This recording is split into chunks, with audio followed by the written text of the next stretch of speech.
गुरु प्यारी साध संगत जी, आप सभी को प्यार भरी राधा स्वामी जी।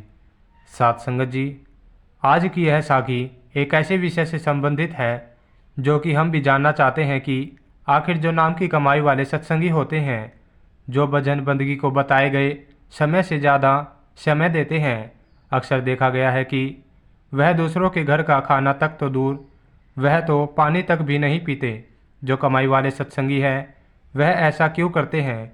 उनके ऐसा करने के पीछे का क्या कारण है, वह आज हमें इस साखी में पता चलेगा जी। तो साखी को पूरा सुनने की कृपा जरूर करें जी।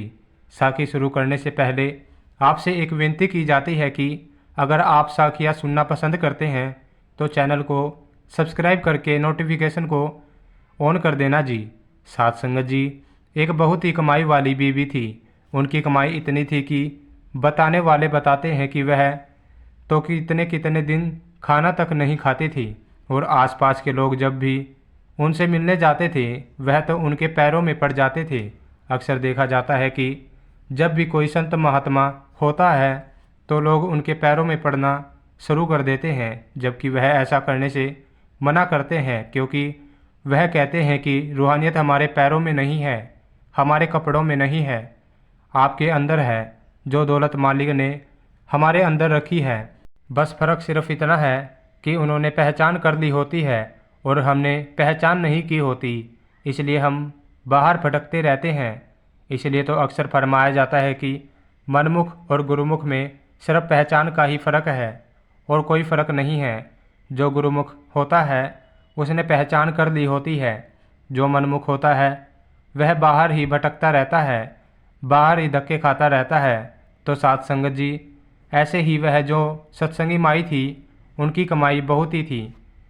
माता के परिवार वाले उनके कमरे में खाने की थाली छोड़कर आ जाते थे, लेकिन जब वह वापस लेने जाते थे तो वह देखते थे कि खाना तो वैसे का वैसा ही पड़ा है, माई ने खाया ही नहीं। तो साध संगत जी, आप इस बात से अंदाज़ा लगा सकते हैं कि वह पूरा पूरा दिन, पूरी पूरी रात भजन बंदगी में लीन रहती थी। उन्हें खाने पीने का भी कोई ख्याल नहीं होता था, क्योंकि वह हर पल मालिक से जुड़ी रहती थी, और जो मालिक से जुड़े होते हैं उन्हें खाने पीने की क्या ज़रूरत है। उनकी खुराक तो अब मालिक का नाम बन चुकी होती है, उन्हें फिर खाने की ज़रूरत नहीं रहती। उन्हें मालिक से वह नूर मिलता रहता है, मालिक से वह शक्ति मिलती रहती है जिससे कि उनका शरीर चलता रहता है और उन्हें किसी तरह की कोई कमजोरी नहीं आती।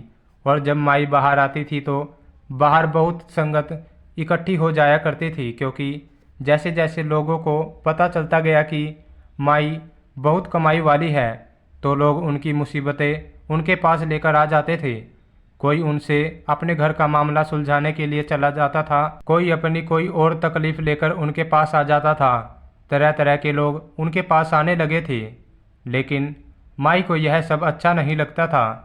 जो कोई भी उनसे किसी तरह का सवाल करता था, कोई भी उनसे कुछ पूछता था, तो माई अक्सर कह दिया करती थी कि भजन सिमरन करो, नाम जपो, मालिक का नाम लेने से ही सभी दुख दूर होंगे और कोई दूसरा रास्ता नहीं है। अगर दुखों से छुटकारा चाहिए तो मालिक के नाम का जाप करो, भजन बंदगी करो। और साथ संगत जी, माई अगर कहीं भी जाती थी तो वह किसी के घर का खाना तक तो दूर, वह तो पानी तक नहीं पीती थी। और ऐसा अक्सर देखा गया है कि जो नाम की कमाई करते हैं वह किसी के घर का पानी तक नहीं पीते। तो एक सत्संगी ने उनसे यह पूछ लिया था कि माता जी, आप किसी के घर का पानी क्यों नहीं पीते? तो साध संगत जी, वह भी एक अभ्यासी था, उसे भी नाम मिला हुआ था, वह भी कमाई वाला था, लेकिन उसकी कमाई इतनी नहीं थी जितनी वह माई की थी। तो जब उसने माई से पूछा कि माता जी, कृपया इसके पीछे का कारण बताएं कि जो आप जैसे कमाई वाले जीव हैं वह किसी के घर का पानी तक क्यों नहीं पीते, क्योंकि हमें भी यह जानना है, क्योंकि हम भी इस मार्ग पर चल चुके हैं और इसलिए हमें भी यह जानना है। हमारे लिए भी यह जानना बहुत ज़रूरी हो गया है कि आप ऐसा क्यों करते हैं। तो माता ने उस समय उस अभ्यासी के इस प्रश्न का उत्तर दिया था कि ऐसा क्यों है, कि जो नाम की कमाई करते हैं वह किसी के घर का पानी भी नहीं पीते। माता ने कहा था कि हम सभी जीवों के अपने अपने कर्म है, हमारा सभी का अपना अपना बोझ है जो हम साथ लेकर घूमते हैं। लेकिन जो नाम की कमाई करते हैं, भजन सिमरन करते हैं, मालिक के प्यारे होते हैं, उनके कोई कर्म नहीं होते। वह इस चक्कर से मुक्त हो जाते हैं, उनके सभी कर्म खत्म हो जाते हैं। और जब ऐसा हो जाता है तो व्यक्ति अकर्म की प्रक्रिया में प्रवेश करता है, क्योंकि जब भी कोई अभ्यासी नाम की कमाई करके वह नाम रूपी धुन को सुन लेता है, तब उस दिन से उसका कोई भी कर्म नहीं बनता और जो भी पिछले कर्म होते हैं सब खत्म हो जाते हैं। व्यक्ति निर्भर हो जाता है, मालिक का रूप बन जाता है। और अगर हम इस मार्ग पर चल पड़े हैं और अगर हमें नाम की बख्शिश हो गई है और हम भजन सिमरन को भी समय देते हैं, तो हमें एक बात का ख्याल रखना होगा कि हमें जगह जगह से खाना पीना बंद करना पड़ेगा। ऐसा नहीं कि कहीं भी गए और कुछ भी खा लिया, कुछ भी पी लिया। आप अक्सर देखते होंगे कि जो साधु महात्मा होते हैं वह कम खाते हैं। वह ऐसा इसलिए करते हैं क्योंकि हम जो भी खाते हैं उसका असर हमारे मन पर पड़ता है, क्योंकि जैसा हम अन्न ग्रहण करते हैं वैसा ही हमारा मन हो जाता है। और इसलिए जो नाम की कमाई करते हैं वह सोच समझकर खाते पीते हैं और समझकर पीते हैं और कम खाते हैं, कम बोलते हैं, कम सोते हैं। ऐसा इसलिए है क्योंकि उन्हें पता चल जाता है जब वह नाम की कमाई पर बैठते हैं और उनकी चढ़ाई नहीं होती, रूह ऊपर नहीं चढ़ती, तब उन्हें पता चल जाता है कि कहीं पर कोई गड़बड़ हुई है। और अक्सर देखा गया है कि जब हम जगह जगह से कुछ भी खा लेते हैं तो अक्सर ऐसी मुसीबतों का सामना हमें करना पड़ जाता है। यह दिक्कत हमारे अभ्यास में आती है क्योंकि हमें नहीं पता होता कि वह किस मनोभावना से हमारे लिए वह खाना लेकर आया है या फिर किस भावना से वह हमारे लिए वह चीज़ लेकर आया है जो हमें ग्रहण करनी है। और आप अक्सर देखते होंगे कि जो गुरु घर में लंगर बनता है, प्रसाद बनता है, और जब हम उसको ग्रहण करते हैं तो मन को कितनी शांति मिलती है। इसके पीछे का भी एक कारण है क्योंकि वहाँ पर हर समय नाम का सिमरन जपा जाता है, संगत नाम की कमाई में लीन रहती है और साथ साथ लंगर भी बनाती है। इसलिए मालिक के नाम का रस उस लंगर में भी आ जाता है और जब संगत उसको ग्रहण करती है तो संगत के मन को शांति मिलती है, संतोष मिलता है। और अगर हम बात करें दूसरी तरफ की, हम किसी के घर गए और उन्होंने हमें जो दिया और हमने खा लिया, यहाँ तक तो ठीक है कि अगर हम इस मार्ग पर नहीं चले हैं। लेकिन जो चल पड़े हैं, जिनका लक्ष्य बन गया है कि इस मनुष्य जन्म में मालिक की कृपा से अपना आना जाना खत्म करना है, वह किसी के घर का पानी तक नहीं पीते। वह एक एक कदम फूंक फूंक कर रखते हैं और घर का बना खाना ही खाते हैं, जहाँ पर हर समय मालिक का नाम लिया जा रहा हो। यही कारण है कि वह किसी के घर का पानी तक नहीं पीते।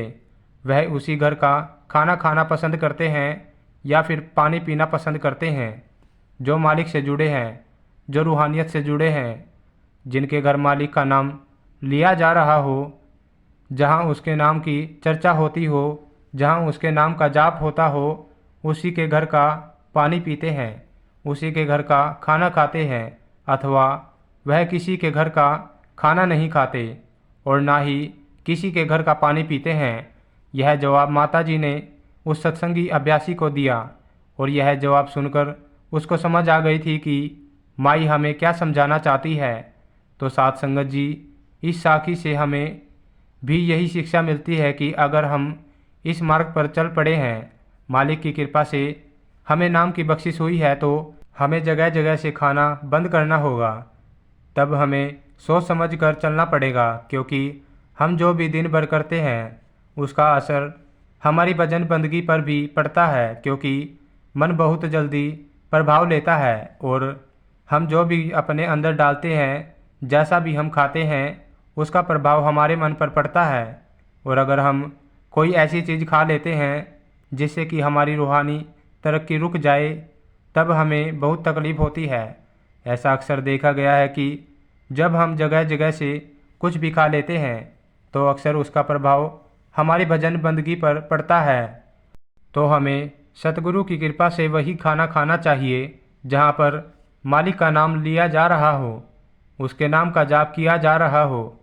बहुत सारे सत्संगी जीवों की शिकायत रहती है कि वह इतने सालों से भजन सिमरन करते आ रही हैं लेकिन उनकी बात नहीं बनती।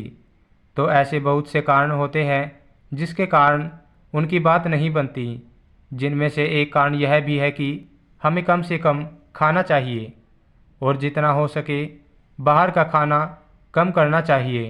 केवल घर का ही खाना खाना चाहिए जहाँ पर मालिक का नाम लिया जा रहा है। अगर हम अपना यह मनुष्य जन्म सफल करना चाहते हैं तो हमें मालिक की भजन बंदगी में लगना है, अपने सतगुरु के हुक्म में रहना है, उसके बहाने में रहना है ताकि हमारा इस जन्म में पार उतारा हो सके, उस कुल मालिक से हमारा मिलाप हो सके। साथ संगत जी, अगर आपको हमारी यह साखी अच्छी लगी तो हमारे चैनल को सब्सक्राइब जरूर करें और कमेंट में राधा स्वामी लिखना मत भूलना जी। मिलते हैं नेक्स्ट वीडियो में, तब तक के लिए आप सभी को प्यार भरी राधा स्वामी जी।